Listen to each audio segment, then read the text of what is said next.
أعوذ بالله من الشيطان الرجيم. بسم الله الرحمن الرحيم.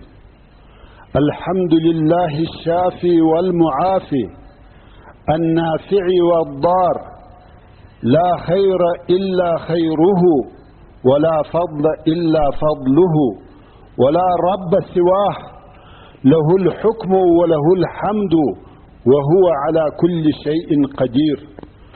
والصلاة والسلام على أشرف الأنبياء والمرسلين، نبينا وحبيبنا وسيدنا ومولانا محمد وعلى آله وصحبه أجمعين. أما بعد، السلام عليكم ورحمة الله وبركاته. بقرآن مجید سر علاج دریم افته. محترم ورونو، په تیره دوهمه فته کې یو څه علاجونه بیان سوه، اوس به یو څه نور علاجونه هم در وښول سي، او په آخر کې به یو څه ضروري لارښوونې او هدایات هم واورئ ان شاء الله تعالی. د سر او غاښ د درد دپاره پر یوه پاکه تخته پاک ریګ هوار کړه. په یوه میخ پر هغه ریګ دا الفاظ ولیکه: ابجد هوز حطوی، او هغه میخ په زور او قوت سره پر الف کښېکاږه. د درد خاوند دې خپله ګوته په زور او قوت سره د درد پر ځای کښېږدي، او ته تر اعوذ بالله من الشیطان الرجیم او بسم الله الرحمن الرحیم تر ویلو وروسته سورة الفاتحه تر آخره ووایه، او بیا د هغه مریض څخه د درد حال وپوښته. که بیا هم درد موجود و، پر با میخ کښېکاږه او الحمدلله ووایه. مقصد پر یوه حرف میخ اږده او الحمدلله وایه. ان شاء الله تعالی دغه لس حرفه به پای ته نه وي رسېدلي چې درد به ورک سي. د دماغ د کمزورۍ دپاره تر 5 لمانځو وروسته پر سر لاس اږده او 11 واره یا قویو وایه. که په ژبه کې بندوالی وي یا ذهن او دماغ کمزوری وي، په شي نه پوهیږي، د سهار د لمانځه تر ادا کولو وروسته یوه پاکه شګه یعنی کوچنۍ ډبره په خوله کې ونیسه او د سورة طه 25 26 28 او 28 نمبر آیاتونه 21 واره ووایه، چې هغه آیاتونه داسې دي: رب اشرح لي صدري ويسر لي امري واحلل عقدة من لساني يفقه قولي. او هر ورځ پر یوه دانه کلچه یا یوه دانه بسکوټ سورة الفاتحه تر آخره لیکه، او دغه بسکوټ خوره. 40 ورځې چې یې وخورې، هم به د ذهن تیز سي، په هر شي به پوهېږې، او هم به د ژبه خلاصه سي. دغه آیاتونه هم د ژبې دپاره دي، هم د ذهن دپاره. د هر قسم درد دپاره د بدن په هر ځای کې چې درد وي، د سورة بني اسرائیل 105 نمبر آیات د بسم الله الرحمن الرحیم سره 3 واره ووایه او پرچو یې که. او همدارنګه دغه آیات د زیتون پر غوړو یا پر نورو غوړو 3 واره ووایه. هغه تیل یا غوړي د مریض په بدن پورې موږي، ان شاء الله تعالی جوړ بسي. او هغه آیات شریف دا دی: وبالحق انزلناه وبالحق نزل وما ارسلناك الا مبشرا ونذيرا. د نس د درد دپاره د سورة الصافات 43 نمبر آیات پر اوبو یا بل شي 3 واره ووایه. بیا دغه اوبه په مریض وچشه، ان شاء الله تعالی جوړ بسي، چې هغه آیات داسې دي: لا فيها غول ولا هم عنها ينزفون. ورونو، د کولرا، طاعون او هرې وبا په وخت کې د ځان د ساتنې دپاره د دغسې مرضو په وخت کې چې هر شی خورې یا څښې، اول د انا انزلناه فی لیلة القدر صورت 3 واره پر ووایه او پرچو یې که، بیا یې وخوره. ان شاء الله تعالی د دغه مرضو څخه به په امان سي. او هر چاته چې دغه مریضي پیښه سي، د هغه دپاره هم دغه صورت پر اوبو یا خوړو 3 واره ووایه، په مریض یې وچشه یا یې په وخوره. ان شاء الله تعالی الله عز وجل به شفا ورکي. د نو وتلو دپاره د سورت فاطر 41 نمبر آیات د بسم الله الرحمن الرحیم سره پر کاغذ ولیکه او د نو پر ځای وتړه ان شاء الله تعالی نو به خپل ځای ته راسي او که دغه تعویض همیشه پر نو تړلی پرېږدې هېڅکله به دې نو ونوځي. هغه آیات شریف دا دی: ان الله يمسك السماوات والارض ان تزولا ولئن زالتا ان امسكهما من احد من بعده انه كان حلیما غفورا. د توجیه طبی دپاره د سورة الانبیاء 9 نمبر آیات پر مریض وایه او پر چکایه چې هغه آیات شریف داسې دی: وقلنا یا نار کونی بردا وسلاما علی ابراهیم. او د یخې طبی دپاره د سورة هود 41 نمبر آیات وایه او پر مریض چکا چې هغه آیات شریف داسې دی: بسم الله مجریها ومرساها ان ربی لغفور رحیم. د دانې زخم یا پاړسوب دپاره که د یو چا په بدن کې زخم یا دانه یا پاړسوب وو سبابه ګوته به په خپلو ناړو لنده کې او بیا به دغه ګوته پر پاکه خاوره کښېږدي نو خود پر دغه ګوته به یو څه خاوره وموښلي بیا به دغه ګوته پر زخم یا دانه تیروي او دا دعا به وایه: بسم الله تربت ارضنا بریقة بعضنا یشفى سقیمنا باذن ربنا. رواه البخاری و مسلم. دا کار د ورځې 3-4 واره کوه ان شاء الله تعالی جوړ بسې. په کور کې د مار یا فیری یا بل آفت د پیدا کېدلو دپاره د اوسپنې 4 میخه راواخله. پر هر میخ جلا جلا د سورت الطارق 15 14 او 19 نمبر آیاتونه 25 واره ووایه او پرچو یې که. بیا نو دغه میخونه د کور په 4 کنجانو کې ټک وهه یا یې پټ که. ان شاء الله تعالی مار په دغه کور کې نه پاته کیږي. او هغه آیاتونه داسې دي: انهم یکیدون کیدا واکید کیدا فمهل الكافرین امهلهم رویدا. ان شاء الله تعالی په دغه کور کې به د پیری او آفت اثر هم پاته نسی. د لیوني سپي د خوړلو او داړلو علاج بیا هم د سورت الطارق 15 14 او 19 نمبر آیاتونه د ډوډۍ یا بسکوټ پر 40 ټوټو یا ټوکرو ولیکه. او هغه چاته چې لیوني سپي داړلی وي د ورځې یوه ټوټه ورکوه چې ویې خوري. ان شاء الله تعالی لیونی به نسي. او هغه آیاتونه اگر چې د مخه وویل سوه بیا بیا تکرار کم. هغه داسې دي: انهم یکیدون کیدا واکید کیدا فمهل الکافرین امهلهم رویدا. د وچوالي علاج ورونو که د یوې ښځې اولاد نه کېدی د لونګ 40 دانې راواخله او پر هره دانه د سورة النور 40 نمبر آیات 7 واره ووایه. په کومه ورځ چې ښځه د میاشتني عادت یا حیض څخه پاکه سي او غسل وکړي د دغې ورځې څخه دې هره شپه تر بېدېدو د مخه یعنې د خوب په وخت کې دې یوه دانه لونګ خوري تر څو چې ټول لونګ خلاصیږي او تر لونګ خوړلو وروسته دې اوبه نه څښي. خو په دغه موده کې به د خپل خاوند سره کله ناکله نزدېکت کوي.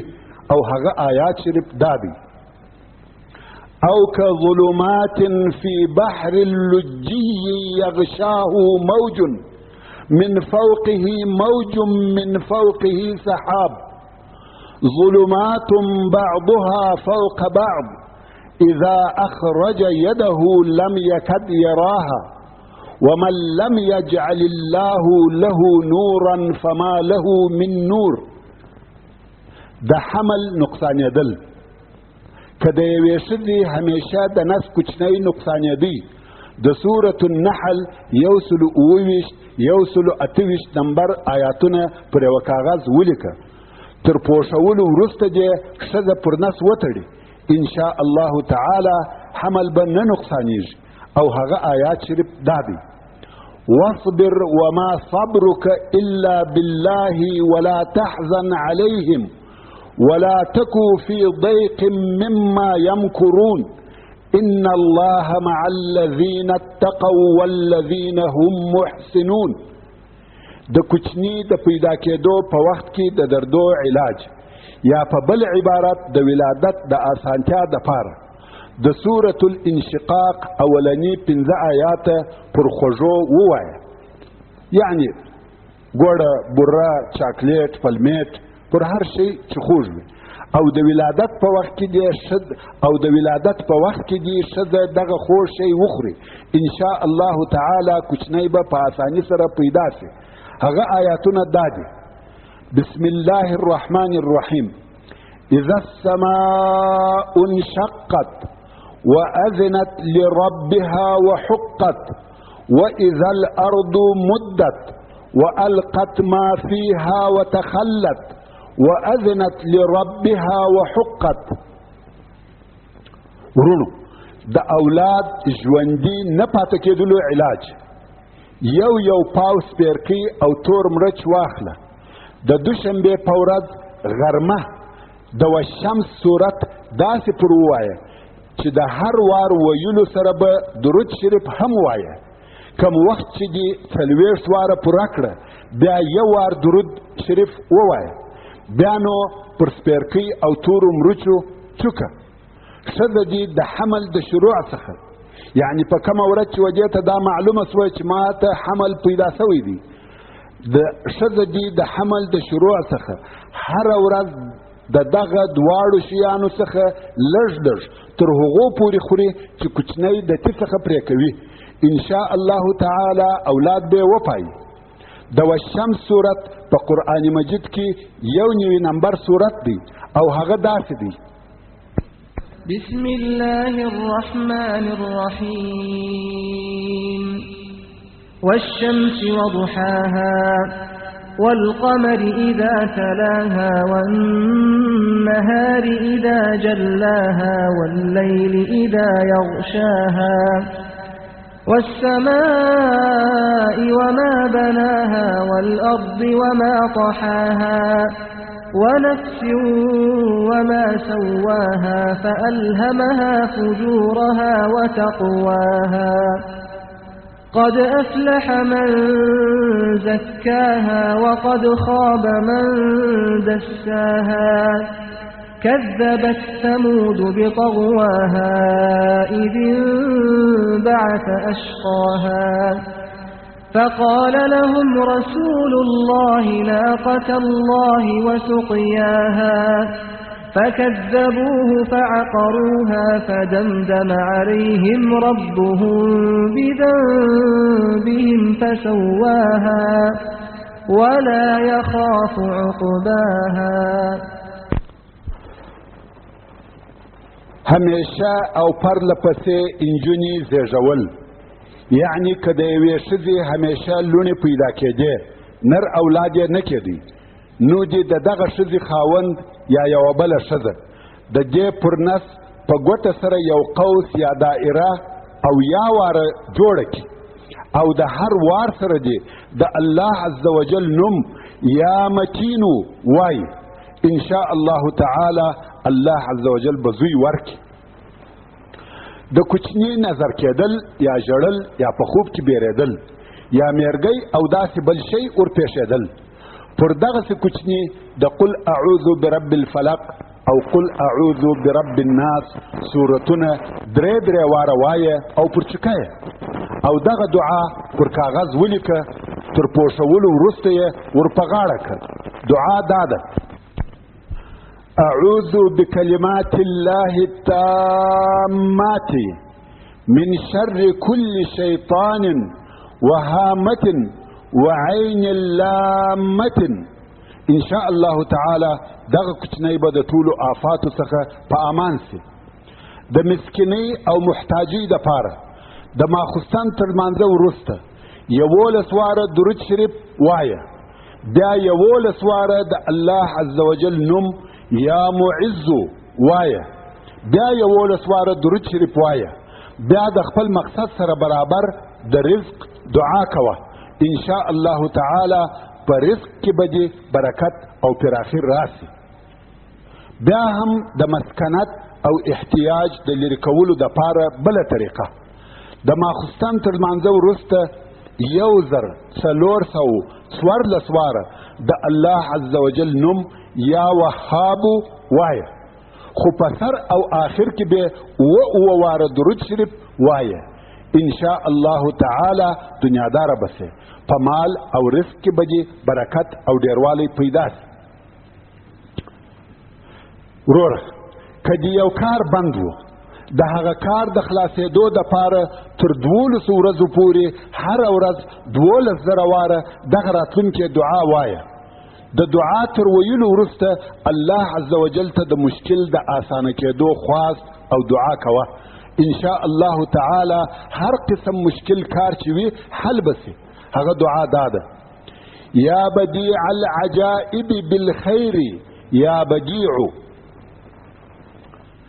که د ښځې خاوند ناراضه او بې پروا وي، د هغې دپاره د ماخوستن تر لمانځه وروسته 11 دانې تور مرچ واخله. اول 11 واره درود شریف ووایه، بیا 11 واره د الله عز وجل نومونه یا لطیفو یا ودودو ووایه، بیا 11 واره درود شریف ووایه. په دغه وخت کې د خاوند د مهربانه کېدو خیال په زړه کې لره. هر وخت چې دغه ټوله وویل پر تورو مرچو یې چوکه، بیا دغه مرچ په تیز اور کې واچوه، بیا د الله عز وجل څخه د خاوند د مهربانۍ دعا وغواړه. ان شاء الله تعالی خاوند به در باندې مهربانه سي. او دا کار باید کم از کم یعنی لږ تر لږه تر 40 ورځو پورې وکړي. د شیدو د لږوالي علاج، که د یوې ښځې شیدې کمې وي، د سورة البقره 233 نمبر آیات او د سورة النحل 65 نمبر آیات پر مالګه 8 واره ووایه. او دغه مالګه د ماشو په دال چې موږ پاتۍ ورته وایي، د ماشو په دال کې په ښځه وخوره. ان شاء الله تعالی د ښځې شیدې به ډېرې سي. او هغه آیاتونه دا دي: اول د سورة البقره د 233 نمبر آیات دا حصه: والوالدات يرضعن أولادهن حولين كاملين لمن أراد أن يتم الرضاعة. دوهم د سورة النحل 65 نمبر آیات چې هغه دا دی: وإن لكم في الأنعام لعبرة نسقيكم مما في بطونه من بين فرث ودم لبنا خالصا سائغا للشاربین. دغه دوهم آیات شریف که د اوړو پر اوبو ووایه او بیا دغه اوبه په غوا یا ګامیشه وخوره، نو بیا به ان شاء الله تعالی هغه حیوان ډیر شیدې کوي. ورونو دلته به د 2 مهمو خبرو یادآوري وکم چې د هغو مراعتول حتمی او ضروري دي. او که چیرې په پیته کې خالی ځای پاته سو، بیا به څه نور علاجونه هم در وښیم. اول دا خبره همیشه په یاد ولره چې د قرآن مجید آیاتونه به په بې اودسي سره هیڅ وخت نه لیکې، او غسل ته د ضرورت په وخت کې به په خوله سره هم نه وایه. او پر کم کاغذ چې د قرآن مجید آیات ولیکې، بیا تعویض ځینې جوړ کې، پر دغه تعویض یو بل ساده سپین کاغذ وپیچه. دا د پاره د دې که تعویض اخیستونکی بې اودسه وي، د هغه دپاره بې اخیستل صحیح او روا سي. او پر هر هغه لوښي چې د قرآن مجید آیات ولیکې، دغه لوښي هم د بې اودسه نفر په لاس مه ورکوه، بلکې ته په خپله اوبه په وګرځوه. او هر وخت چې د تعویض کار خلاص سو، بیا نو دغه تعویض په اوبو پاک پریوله، بیا یې په رود، واله یا تاکې واچوه. دوهمه مهمه خبره ورونو، دم او تعویض د انسانانو په کومه معینه او معلومه طبقه پورې نه دي خاص، بلکې هر مسلمان کولی شي چې په خپله پر خپل ځان دم وکړي، یا یې پر بل چا وکړي، یا بل مسلمان پر ده دم وکړي.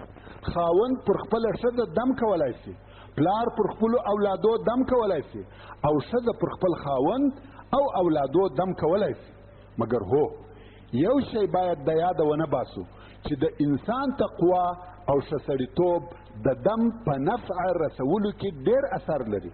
او الله عز وجل د سورة المائده په 20 نمبر آیات کې فرمایي انما يتقبل الله من المتقين، یعنی بېشکه حقیقت همدا دی چې الله جل جلاله یې د پرهیزګارانو او متقیانو څخه قبلوي.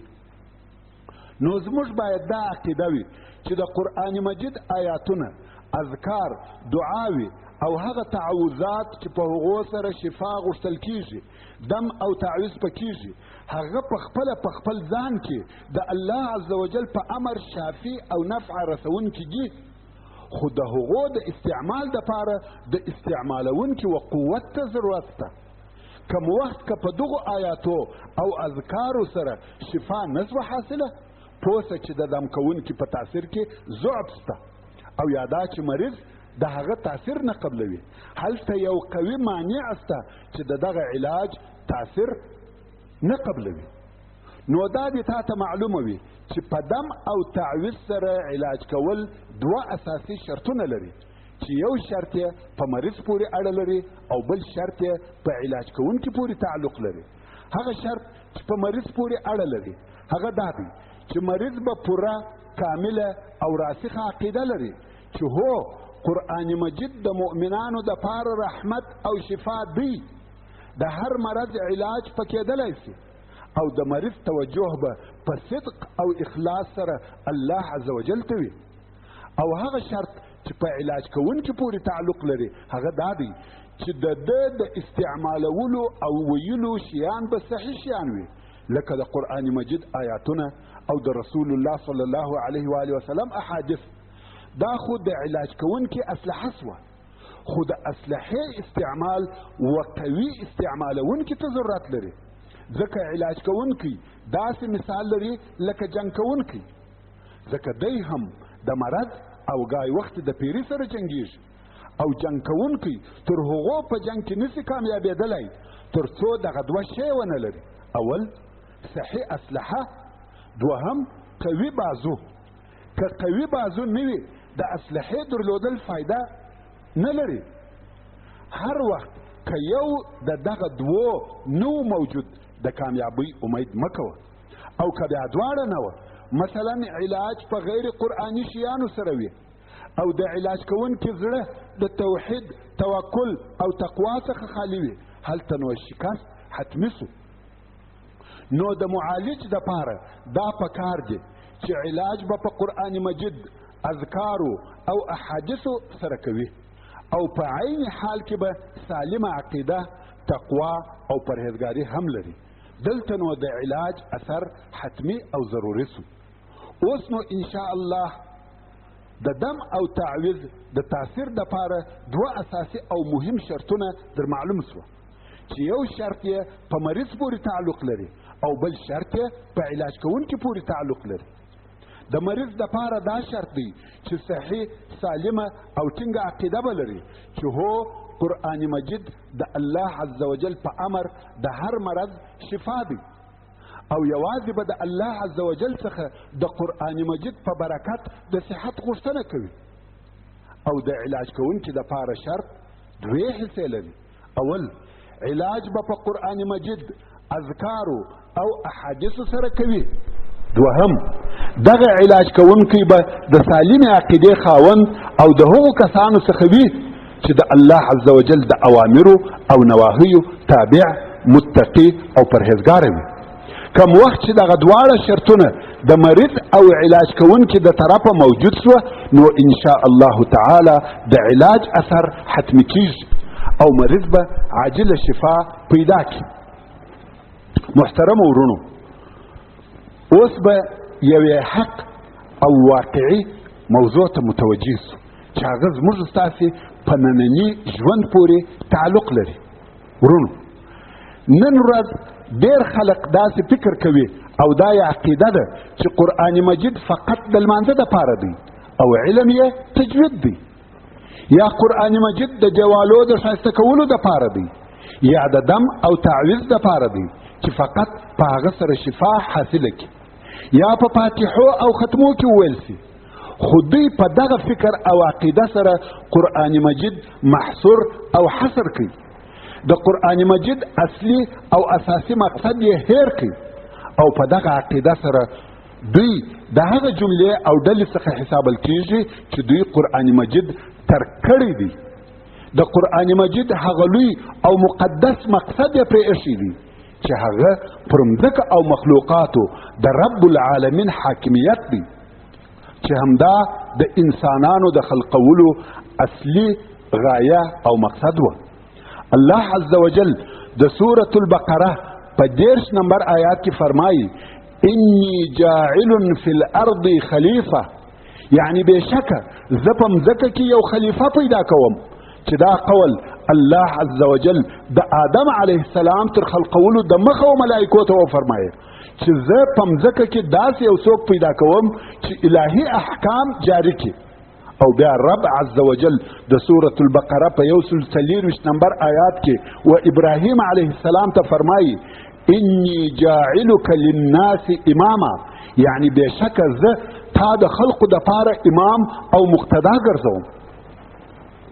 نو پر موږ دا لازمه ده چې موږ د ابراهیم علیه السلام متابعت وکړو، هغه د ځان امام او مقتدا وبولو. نو چې ابراهیم علیه السلام امام او مقتدا سي، خلق به په کم قانون عمل کوي؟ په الهي قانون. کم اوامر به مني؟ الهي اوامر.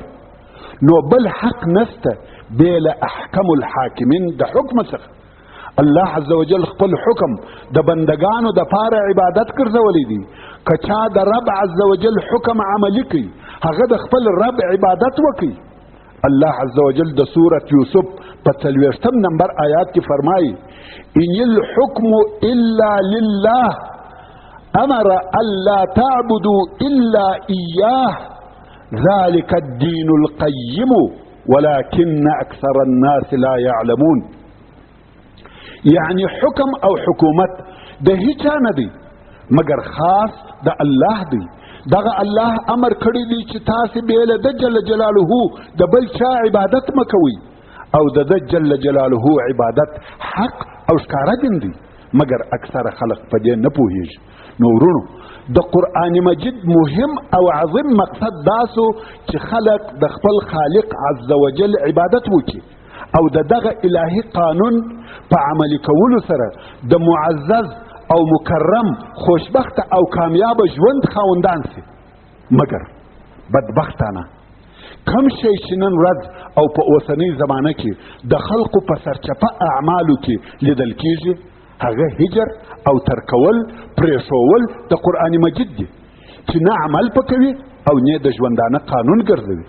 چې دا کار د بشریت پر تنګي د شرم او عار، بدی او قباحت تور داغ دی. نن ورځ موږ وینو چې زموږ په ټولنه کې قرآن مجید د دیوالو د ښایسته کولو دپاره استعمالیږي، یا په لمانځه کې ویل کیږي چې په مفهوم او معنا یې هم نه پوهیږو، یا په ختمو او فاتحو کې ویل کیږي. حتی هغه کسان چې هره ورځ د قرآن مجید تلاوت د وظیفې پر قسم کوي، د هغو مقصد هم دا دی چې فقط د جسمي آفاتو او بلیاتو څخه وساتل سي، تجارت یې تاوان ونه کړي، د خلقو او حکومت د طرفه ضرر ورته پیښ نسي. دا زه نه وایم، بلکې د ده عمل وایي. ځکه که ته د ده نور ژوند او کړهوړه تر نظر وباسې، وبه وینې چې د ده په ژوند او اعمالو کې د قرآن مجید هیڅ اثر او په هغه سره عمل کول نه لیدل کیږي. نو ورونو د قرآن مجید په ترکولو او په هغه سره د نه عمل کولو په نتیجه کې موږ خپلو ځانو ته بدبختي او ذلت، شر او شقاوت پیش کړي او راوړي دي. خپل ځانونه مو د جاهلیت د قوانینو په غېږ کې غورځولي دي. دین او دولت سره جلا کوو، د الله عز وجل د طرفه په نازل سوي قانون سره حکم نه کوو. او الله عز وجل د دغه انسانانو په باره کې د سورة المائده په 50 نمبر آیات کې فرمایي افحکم الجاهلیت یبغون ومن احسن من الله حکما لقوم یوقنون. یعنی آیا دوی د جاهلیت حکم غواړي؟ الله عز وجل د احکامو څخه سرغړونه کوي او پرېږدي، او د حکم یا قانون جوړولو په لحاظ څوک تر الله عز وجل ډېر ښه دی؟ دا د هغه قوم یا ملت دپاره چې یقین او ایمان لري. ورونو، هغه څوک چې د الله عز وجل پر پاچاهۍ او عدالت، علم او رحمت پوره یقین ولري، د دوی په نیز د هیچا حکم د الله جل جلاله د حکم په مقابل کې د اعتماد وړ او لائق نشي کېدای.